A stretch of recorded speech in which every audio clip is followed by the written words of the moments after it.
Hello বন্ধুরা, কেমন আছো তোমরা সবাই?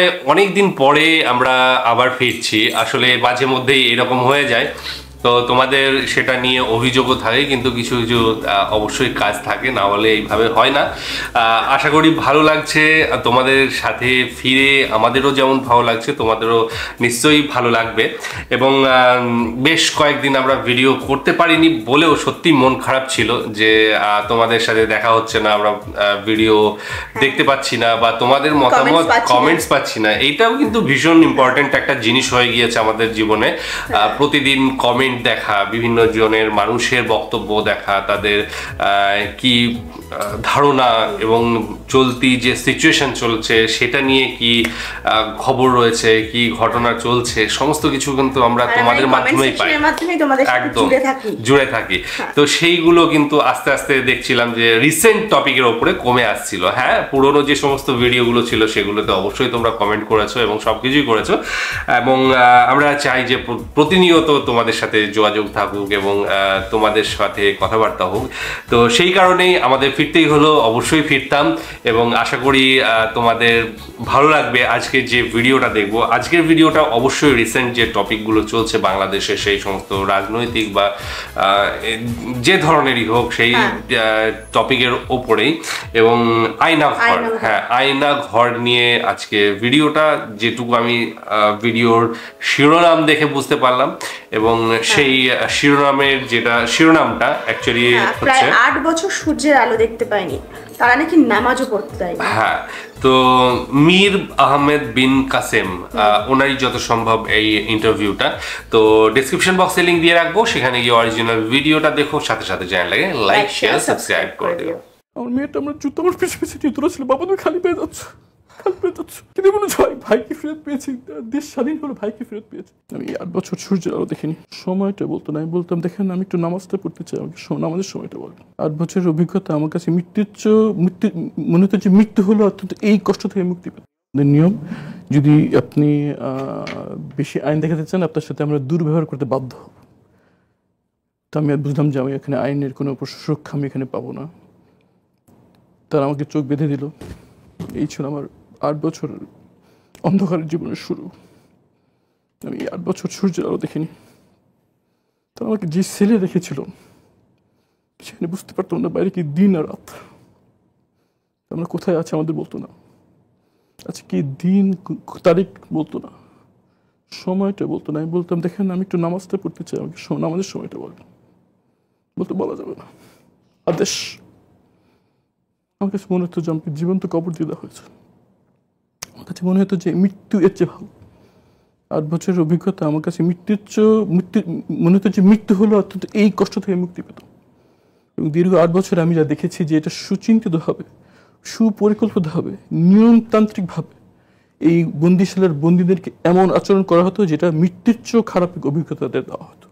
এবং এটা কোনো অ্যাক্সিডেন্ট ছিল না, এটা কোনো একজনের সাথে হয়েছে ব্যাপারটা এরকম নয়। সুচিন্তিত এবং সুপরিকল্পিত এবং সর্বোচ্চ জায়গা থেকে মনিটর করা একটি প্রক্রিয়ার নাম ছিল এই বন্দি আয়নাঘর। আরমান আপনাকে কিছু বলেছিল যে কেন গ্রেফতার করে নিয়ে গেল, কেন ওখানে রাখলো? আমি বারবার তাদেরকে জিজ্ঞেস করতাম। প্রথম যখন নিয়ে গেলো আমি অপেক্ষা করলাম যখন আমাকে জিজ্ঞেস করবে। সেই ঘন্টা পেরে দিন হলো, দিন পেরে সপ্তাহ হলো, সপ্তাহ পেরে মাস হলো। আমি যখনই খাবার দিতে আসতো বারবার জিজ্ঞেস করতাম যে আমার ক্যান্সার কেন। তখন বলতো যে বড় স্যারদের জিজ্ঞেস করবেন। মাস পেরিয়ে 1 মাস, 2 মাস, 3 মাস হয়ে গেল, কেউ কোনো কথা বলছে না। তখন আমি বারবার বলতাম যে যখনই গলার শুনে মনে হতো যে কেউ সিনিয়র করে কেউ এসছে, যে আমাকে কেন আনাচ্ছে, আমার বিরুদ্ধে অভিযোগটা কি, অন্তত আমাকে আত্মপক্ষ সমর্থন করার সুযোগটা দেওয়া। বলতো যে সর্বোচ্চ জায়গার আদেশ সব থেকে আনা হয়েছে। এটাই ছিল তাদের উত্তর।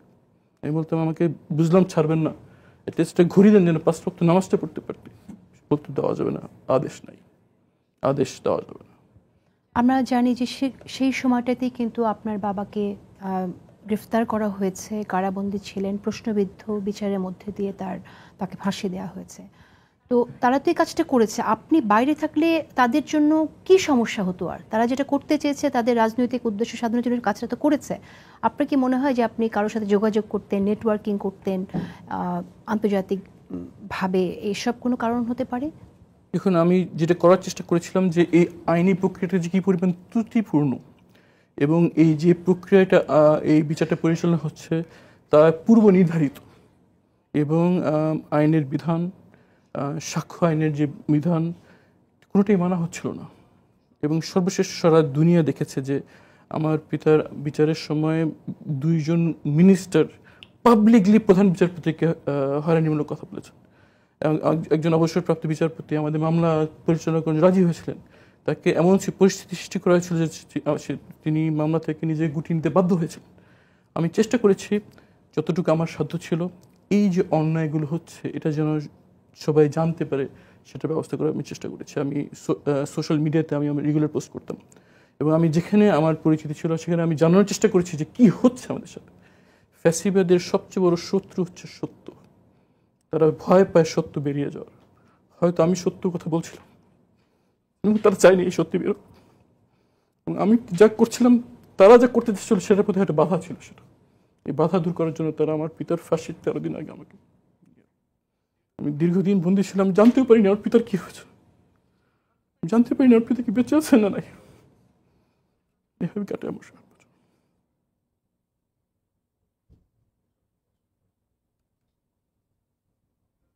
আপনার অভিজ্ঞতা জানতে চাই যে আপনি যখন গেলেন গতকাল আয়নাঘর পরিদর্শনে, আপনার কি মনে হলো? মানে আপনি যখন আবার দেখতে গেলেন তখন আপনার মধ্যে প্রতিক্রিয়াটা কি হয়েছিল একটা? আর দ্বিতীয় কথা হচ্ছে যে আমরা শুনেছি যে 5 তারিখের পরেই আয়নাঘরের অনেক আলামত, অনেক চিহ্ন মুছে ফেলা হয়েছে। আপনার কি তাই মনে হয়েছে কিনা? প্রথমত আমি এক্স্যাক্ট আমার লোকেশন আমি নিজে বলতে পারিনি। যখন গুম কমিশন স্থাপন করা হয় এবং সেখানে অভিযোগ দায়েরের সুযোগ দেওয়া হয় তখন আমি আমার অভিযোগ দায়ের করি। তখন গুম কমিশন থেকে আমার সাথে যোগাযোগ করা হয় এবং তারা আমার যতটুকু মনে পড়ে স্মৃতিশক্তি যা আছে, আমাকে যা ভিতরে কী কী শুনেছি, কী কী আমার মনে হয়েছে, তারা আমার কাছে নিয়ে তখন তারা আমাকে তাদের ফাইন্ডিংয়ের একটা কনক্লুশন আমাকে দিয়েছেন যে আমি মোস্টলি এই লোকেশনে ছিলাম। তারপর তারা আমাকে যেটা করেছেন যে আমাকে সেখানে লোকেশনের বেশ কিছু ছবি আমার কাছে পাঠিয়েছেন। আমি তখন চিকিৎসার জন্য দেশে বাইরে ছিলাম, কিন্তু আমি বারবার বলছিলাম যে আমার সেলটা যে ছবি দিচ্ছেন এর সাথে একটু ভিন্ন, মিলছে না। তখন তারা অনেক ছবির মধ্যে শুধু একটা জিনিস আমি চিন্তা করতে, আমি যখন চোখ বেঁধে আমাকে বিভিন্ন সময় সেল থেকে বের করতো, বের হয়ে আমি ডান দিকে আমাকে টার্ন নিতাম, নিয়ে আমি 5টা সিঁড়ি পেতাম। আমি বারবার বলতাম যেটা আমার মনে আছে, 5টা সিঁড়ি উঠতাম, আবার নামানোর সময় 5টা সিঁড়ি নেমে সেলে ঢুকতাম। কিন্তু কোনো মতেই তারা এই সিঁড়িটা তারা খুঁজে পেয়েছেন এবং আমি বলতাম যে আমি আওয়াজ শুনছি, ট্রেনের আওয়াজ শুনছি, আমি প্লেন ল্যান্ডিং আওয়াজ শুনতে পারতাম শীতকালে। তার ওখানে গরমকালে একটা এক্সস্ট ফ্যান চালাতো যেটা বাইরের সাউন্ড যাতে আমরা বুঝতে না পারি, বাইরের সাউন্ডকে ঢেকে ঢেকে দেওয়ার জন্য খুব লাউড একটা এক্সস্ট ফ্যান চালাতো। শীতকালে আমাদের কষ্ট তাদের কোনো বিষয় ছিল না। তারা শীতকালে তারা যে প্রহরী ছিল তাদের কষ্ট হতো, তখন তারা ওই এক্সস্ট ফ্যানটি বন্ধ করতে বাধ্য হতো আর কি। তো ওই এক্সস্ট ফ্যান বন্ধ হলে আমরা এখানে আওয়াজ শুনতে পারতাম। সেই সব ক্লু দিয়ে তখন তারা লোকেশনটা আইডেন্টিফাই করেছে এখানে।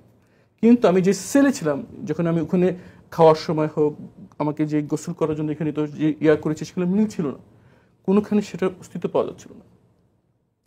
পরে যেটা আবিষ্কার করা হলো, গুম কমিশনের আমি বলবো যে নির্ভীক সদস্যবৃন্দ নিরলসভাবে এখানে তদন্ত চালিয়ে যেটা আবিষ্কার করেছেন যে সেই সেলগুলোর দরজা ভেঙে দেয়াল তুলে দেওয়া হয়েছিল, দেয়াল তুলে রং করে এমনভাবে দেওয়া হয়েছিল যেগুলো অস্তিত্বই বিলীন করে দেওয়া হয়েছে, এবং যেসব সেলগুলো এমনভাবে ছিল যে ভেঙে ফেলা সম্ভব সেগুলো ভেঙে ফেলা হয়েছিল, এবং এটাকে প্রমাণ বিনষ্ট করার সর্বোচ্চ চেষ্টা তারা করেছিল। কিন্তু আমি বারবার বলেছি যে সিঁড়িতে নেমে বামে গেলে আমার সেল। পরে তারা আইনি প্রক্রিয়ার মাধ্যমে সেই আমার নির্দেশ যেই জায়গাটা আমি বলেছি যে আমার সেল হতে পারে বলে আমার মনে হয়, তারা সেই দেয়ালটা ভাঙেন এবং দেখতে পান যে সেখানে ভিতরে একটা সেল রয়েছে, এবং আমি যে বিবরণ দিয়েছি সেটার সাথে মিলে যায়, এবং এভাবেই সেই সেলটা উদ্ধার হয়। প্রথমত আমি অবাক হয়েছি যে কি পরিমাণ দুর্বৃত্তায়ন হয়েছে, যে তারা তাদের অপরাধ ঢাকার জন্য কোন পর্যায়ে গিয়েছে। এর অর্থ আমরা যে আয়নাঘর দেখলাম এটা আসলে রিয়েল আয়নাঘর না, এটার অনেক ভাঙচুর করে ইমপ্রুভ করা হয়েছে। এটা ডিটেইল আমাদের কমিশনের সম্মানিত সদস্য রয়েছেন যারা সকল হাজার প্রতিকূলতার মধ্যে নির্ভীকভাবে কাজ করে যাচ্ছে। আমি তাদেরকে ধন্যবাদ জানাতে চাই। তারা আমাদের ভিকটিমদের সাথে নিরলসভাবে যোগাযোগ করেছেন। বিশেষ করে আমি অনেক দূরে ছিলাম, দেশে বাইরে ছিলাম, টাইম জোন আমার যখন দিন তাদের তখন রাত, তারা সেই সব উপেক্ষা করে আমাদের সাথে যোগাযোগ করেছেন, এবং তারা আবিষ্কার করতে পেরেছেন যে যত যাই করুক সত্য গোপন থাকে না। তারা চেষ্টা করেছে কিন্তু তো সফল বেরিয়ে আসছে। 8 বছর তো দীর্ঘ সময়। 8 বছর আপনি ওখানে কি করতেন? এই ছোট্ট জায়গাটার ভিতরে কিভাবে দিনের পর দিন পার করতেন? সত্যি অসহ্য মনে হতো যে মৃত্যু হচ্ছে ভালো। কিন্তু আমি নিজেকে একজন আধ্যাত্মিক বিশ্বাসী মানুষ মনে করি। আমি যখন বুঝতে পারলাম যে আমি অপহরণের শিকার হয়েছে এবং হয়তো আমি এখান থেকে জীবিত বেরোতে পারবো না, তখন আমি নিজেকে বলতাম দুনিয়াটা যখন চলে গেল যতটুকু সম্ভব আমি আমার পরকালের অ্যাকাউন্টটা যেন ভারী করে যেতে পারি। আমি চেষ্টা করেছি যতটুকু সম্ভব ইবাদত বন্দেগীর মধ্যে সময় কাটানোর জন্য। বারবার তাদেরকে আকুল আবেদন করতাম যে একটা ঘুরি দেন যাতে নামাজটা পড়তে পারি সময় মতো, আর যদি কিছু না দেন কথা বলি মনে হয় যে আপনারা মুসলমান আমি মুসলমান, একটা ক্রসশিপ দেন, আল্লাহকে যদি ডাকতে পারি। তার দিদি বললে দেওয়া যাবে না আদেশ। যদি রাখতে চান তাহলে রাখার আমি বলতাম অত হতাশ হয়ে যে রাখতে চান রাখার উপকরণ দেন, আর নাহলে মেরে ফেলেন। এভাবে রাখা বেঁচে থাকা আমাদের যে মৃত্যুর চেয়ে কষ্টর। তো আমি বলতে পারি যে একমাত্র আমার আধ্যাত্মিক বিশ্বাসই আমাকে বাঁচিয়ে রেখেছে। যখন বের হলেন তখন কি মনে হলো প্রথমে যখন আমাকে বের করছে তখন আমি তাহাজ্জুদ নামাজ পড়ছিলাম, অনুমান করে যে শেষ রাতে হতে পারে। ওই সময়টা নর্মালি যারা প্রহরী তারা ঘুমায় এবং নর্মালি আমাদেরকে বিরক্ত করে না। এমন সময় নামাজ পড়ছিলাম, এমন সময় 10-12 জন আমার সেল ঢুকে গেল। ঢুকে আমাকে বললো কড়া কণ্ঠে বললো যে নামাজ শেষ করেন তাড়াতাড়ি। নর্মালি এটা তারা করে না, করতো না আগে। আমি তাড়াতাড়ি নামাজ শেষ করলাম। তারা আমাকে চোখ বাঁধতো যে জিনিসটা দিয়ে, সেটা ছিল সোয়েট রেজিস্ট্যান্ট ফ্যাব্রিক টাইপের এক ধরনের, যেটা ইউজুয়ালি সিকিউরিটি ফোর্সের ইউনিফর্মে ব্যবহার করা হয়। সেটা খুলে তারা আমাকে গামছা দিয়ে চোখ বাঁধলো, গামছা দিয়ে হাত বাঁধলো, বের করে তারা আমাকে বের করে নিয়ে চলে গেল। আমি তো আসলে বুঝতে পারিনি যে বাইরে বিপ্লব ঘটে গেছে। আমি মনে করলাম ওরা মনে হয় আমাকে মেরে ফেলবে। মনে মনে দোয়া পড়ছিলাম যে আমার জন্য মৃত্যুটা সহজ হয়। তারা আমাকে গাড়িতে নিয়ে গাড়ির ফ্লোরে শোয়া ফেললো। আমার উপরে দুজন বসলো, আমার গায়ের উপর বসে গাড়ি চলা শুরু করলো। চলতে চলতে চলতে চলতে শেষ মুহূর্তে একটা জায়গায় যে তারা আমাকে জিজ্ঞেস করলো, গাড়ি থেমে গেলো, আমাকে বসানো হলো, জিজ্ঞেস করলো আমরা কারা। আমি বললাম, আমি অস্বীকার করলাম কারণ আমি তো স্বীকার করার সুযোগ নেই। তারা বললো যে আপনার দিন কোথায় ছিলেন। আমি বললাম আমার জানা নেই। তখন একটা কথা বললো আমার, যেটা আমার বুকে ধাক্কা লাগলো, বললো সবাইকে এটাই বলবেন। তখন আমার কাছে মনে হলো মনে হয় আমাকে মারবে না, কারণ মারলে তো এই কথা বলার প্রশ্ন আসে না। আমি একটা ধাক্কা খেলাম, আমি পড়ে গেলাম, গাড়ি চলে গেল। তখন আমি মনে হচ্ছিল যে এখন একটা গুলির আওয়াজ শুনবো আর সব শেষ হয়ে যাবে। মনে সূরা ইয়াসিন পড়ছিলাম, সূরা ইয়াসিন পড়লে মৃত্যু সহজ হয়। সেই মৃত্যুর জন্য ওয়েট করছিলাম, কিন্তু দেখলাম যে কিছু আওয়াজ নাই, কিছু নাই, ঝিঝি পোকার আওয়াজ শুনতে পাচ্ছি। তখন অনেকক্ষণ পর অনেক সাহস করে একটু হাতটা দিয়ে চোখটা করার চেষ্টা করলাম। দেখলাম যে এমনভাবে করেছে আমি খুলে ফেলতে পারলাম। খুলে দেখলাম যে আমি একটা অন্ধকার প্রান্তে দাঁড়িয়ে আছি, পিছনে জঙ্গল আর সামনে অন্ধকার। আর আমি যেটা পরে আপনার ডাক্তাররা বলেছিলাম, আমার অপুষ্টির কারণে আমার 2 চোখে ছানি পড়ে গিয়েছিল। আমি সব ঘোলা দেখছিলাম। দূরে একটি অল্প আলো টিম টিম করে জ্বলছে, আমি দেখতে পাচ্ছিলাম। আমি আলোর দিকে হাঁটা শুরু করলাম। হেঁটে যে অনেক দূর হাঁটার পর কাছে যে দিলাম, এটা একটা কনস্ট্রাকশন সাইট। ওখানে একটা সাইনবোর্ড লেখা, সেখানে লেখা দিয়াবাড়ি উত্তরা। এই আমি বুঝতে পারলাম আমি এখানে আছি। আমি কিন্তু তখনও আমি জানতে পারিনি যে আমি বাইরে বিপ্লব ঘটে গেছে। আমি তখন বলতে পারছিলাম না আমার পরিচয় কী। আমি অনেক বললাম যে আমার ফোন টোন সব চুরি হয়ে গেছে, আমার বাসায় মিরপুর, আমি কীভাবে যাবো। তো বলে ওদিক যান, যেতে থাকেন আর কি। তো ওখানে যেয়ে আমি একটা মসজিদে যাই। তখন ফজর আজান হয়ে কাছাকাছি, ওদিকে যে থাকতে থাকতে আমি ওই যে একটা জায়গা আছে এখানে রাস্তা আর খালি প্লট, ওই জায়গাটা পেয়ে গেলাম, ওটা না পরিচিত। তারপর হাঁটতে হাঁটতে আমি হাঁটতে থাকি। তখন কিছুক্ষণ পর আমি দেখলাম যে একটা বড় জায়গায় সাইনে লেখা মেট্রো রেল স্টেশন। আমি জানতাম না যে হয়ে গেছে মেট্রো রেল। এবং তখন ফজর আজান হয়। আমি সবজি বিক্রেতা হেঁটে যাচ্ছে, তাদেরকে আমি জিজ্ঞেস করলাম যে আজানটা কোন দিকে। তারা মসজিদ দেখে গেল। আমি মসজিদে যেয়ে দেখলাম যে 15 নম্বর সেক্টর জামে মসজিদ। সেখানে নামাজ পড়লাম, মনে মনে খুব বিরাট করছে। আমি তো জানি যে এখন স্বৈরশাসক চলছে, আমার পরিচয় দিলে আমার কোন বিপদ আসবে, ভয়ে আমি আমার পরিচয় দিতে পারছিলাম না। আমার ফোন নাম্বার দীর্ঘদিন মনে নেই কিছু আমার। তো আমি অনেক নামাজ পড়ে অনেক সাহস নিয়ে ইমাম সাহেবের সাথে গেলাম। উত্তরা যেহেতু বুঝতে পেরেছি, উত্তরা একটি অলাভজনক একটি প্রতিষ্ঠান, একটি হাসপাতাল ছিল, যেটা আমার পিতা প্রতিষ্ঠা করে রেখেছেন। তো আমার অনেক আল্লাহ আমার হলো যে উঠে গেলে হয়তো লোকজন আমাকে চিনতে পারবে। আমি ইমাম সাহেবকে যে বললাম যে ভাই আমি তো সব চিন্তা হয়ে গেছে, উত্তরায় একটু হাসপাতালটার পাশে আমার আত্মীয় থাকে, আমাকে নিয়ে যাবে নাকি। তো উনি আমাকে হাসপাতালে নিয়ে গেলেন। হাসপাতালের লোকজন, আমি একটু ময়লা লুঙ্গি পরা ছিলাম, ছেঁড়া গেঞ্জি গায়ে ছিল, গায়ে গামছা যেটা দিয়ে চোখ ভিতরে গায়ে পড়া ছিল। তারা আমাকে ঢুকতে দিচ্ছে না, বলছে যে কি দরকার, বললাম একটু কথা বলা দরকার, বড় স্যার কেউ আছে নাকি, বলে বড় স্যার তখন তো ভোরের সময়, বলছে 9টার দিকে আসবে, দূরে যান, আমাকে দূরে সরাই দিল। তো আমি রাস্তায় বসে থাকলাম, বসে বসে করছি, আস্তে আস্তে দেখলাম যে ক্লিনাররা আসলো, ডাক্তাররা আসলো, অনেক একজন স্যুট টাইপের একজন আসলো আর কি। তখন আমি দৌড়ে তার কাছে গেলাম, সে দেখলাম আমাকে লুঙ্গি পরে একটু দৌড়ে আসছে দেখে সে তার মোবাইলটা তাতে পকেট ভেবে ফেলে, যাতে ভয় আশঙ্কা করতেছে কে, আমার চেহারা চিনতে পারেনি। কাছে গিয়ে আমি খুব দেখলাম যে আশা করছি একটু চিনে কিনা আমাকে, আমার তো চেহারা নষ্ট হয়ে গেছিলো আর কি, দেখলাম সে চিনতে পারছে না। তো আমি তাকে বললাম যে ভাই খুব বিপদে পড়ে আপনার কাছে আসছি, একটু মোবাইলটা একটু ব্যবহার করা যাবে নাকি।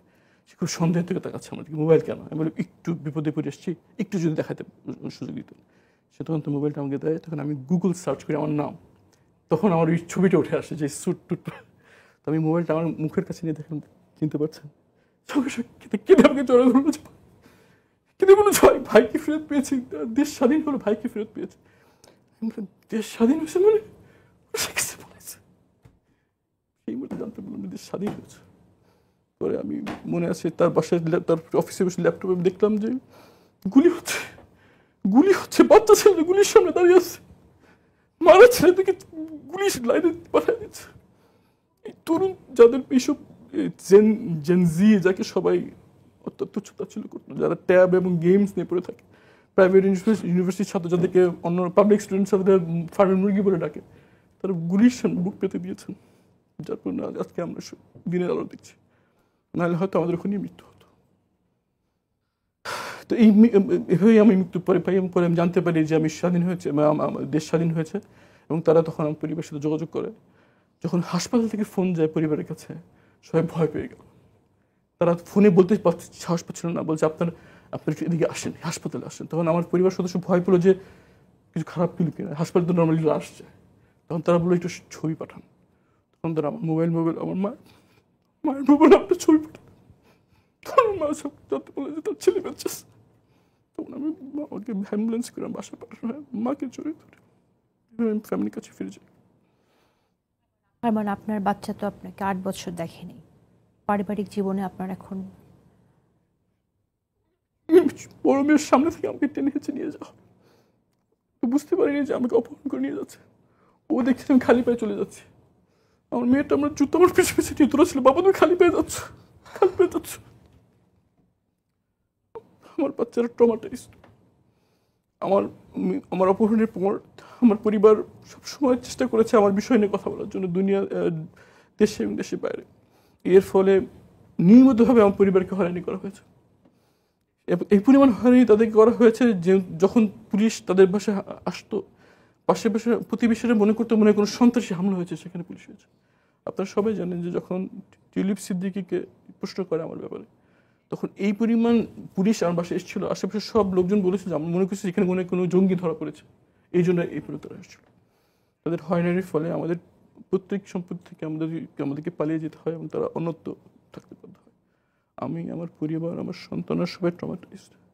আমার বাচ্চারা স্কুলে গার্ড থেকে ভয় পায়, আমার মেয়েরা ঘুমিয়ে কেঁদে উঠে যে বাবাকে নিয়ে গেছে, মাকেও নিয়ে যাবে, আমরা এতিমখানায় থাকি।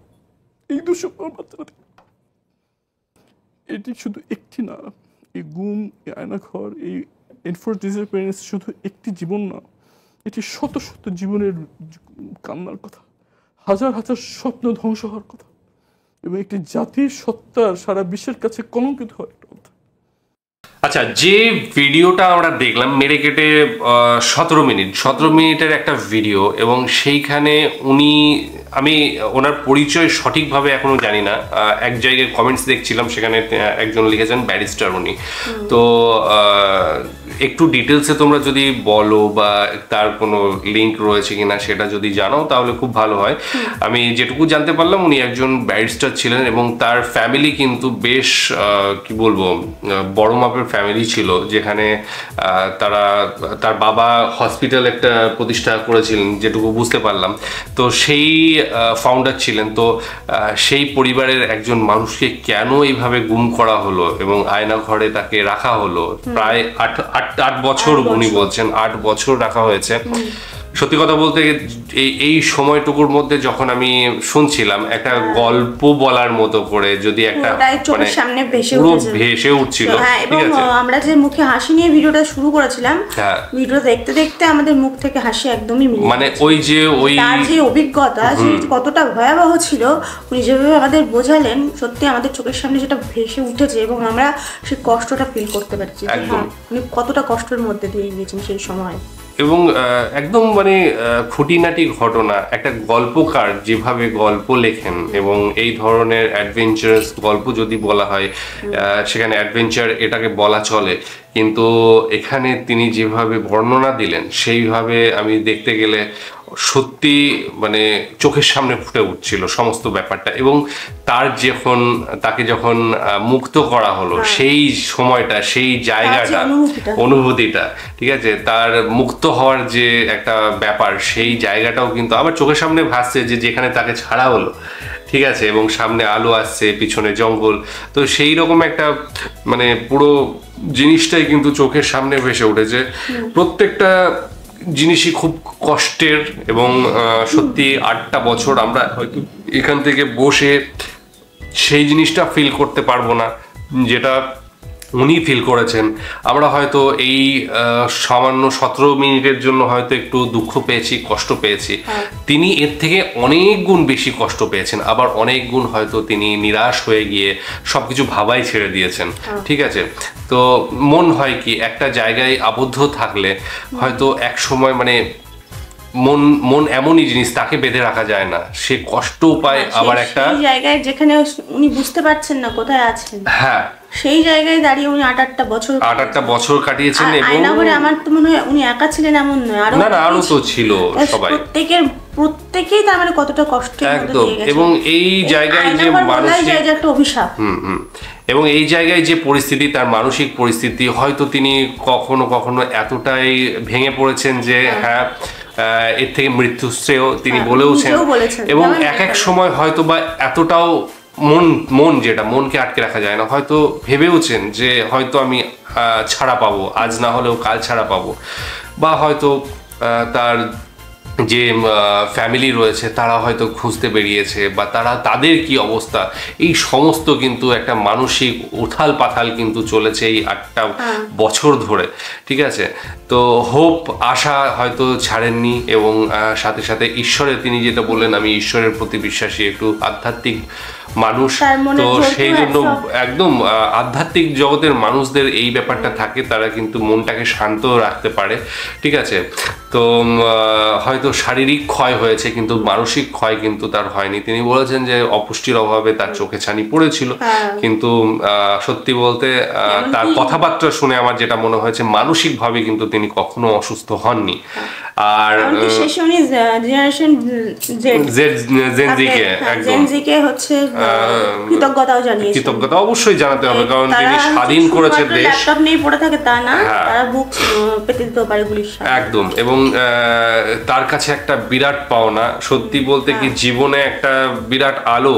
যদি কেউ আমার মনে হয় যে জীবন থেকে হতাশ হয়ে যায়, তাহলে এই গল্প শুনে, এই কাহিনী শুনে, তার জীবনের ঘটনাবলী শুনে তার থেকে কিন্তু ভীষণ রকম মোটিভেশন পেতে পারে, কারণ তিনি একদম অন্ধকার থেকে আলোতে এসেছেন, এবং যে খুশিটা, আলোতে আসার যে খুশিটা, সেটা কিন্তু বলে ব্যক্ত করা যায় না। ওনার পৌঁছানোর কারণ কি বলা হয়েছে না? এইখানে কারণ যেটা আমি যেটুকু বুঝলাম যে তিনি যে আইন ব্যবস্থার মাধ্যমে তার বাবাকে অপরাধী করা হয়েছিল, সেই অপরাধ যাতে না হয়, মানে আইনটাকে যাতে অন্য মানে পুনর্গঠন করা যায়, সেই নিয়ে হয়তো কিছু কাজ করতে চেয়েছিলেন, বা অন্যান্য কারোর সাথে কথা বলতেছিলেন, সেটাই তার অপরাধ। এবং যার ফলেই যে স্বৈরাচার ছিল, তো সেই শাসনের মাধ্যমেই তাকে বন্দি করা হয়।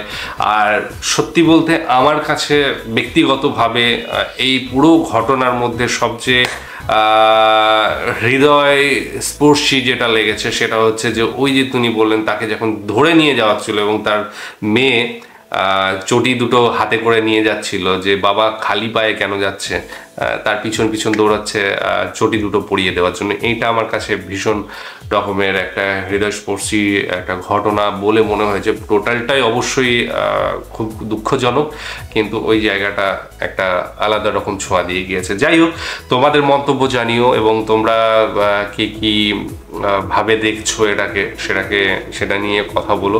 আশা করি তোমাদের ভালো লেগেছে এই ঘটনাটা দেখে, এবং দেখে বলতে ভালো লাগা নয়, সেই অর্থে ভালো লাগা নয়, আমি যেটা বলতে চেয়েছি নিশ্চয়ই বুঝতে পেরেছো।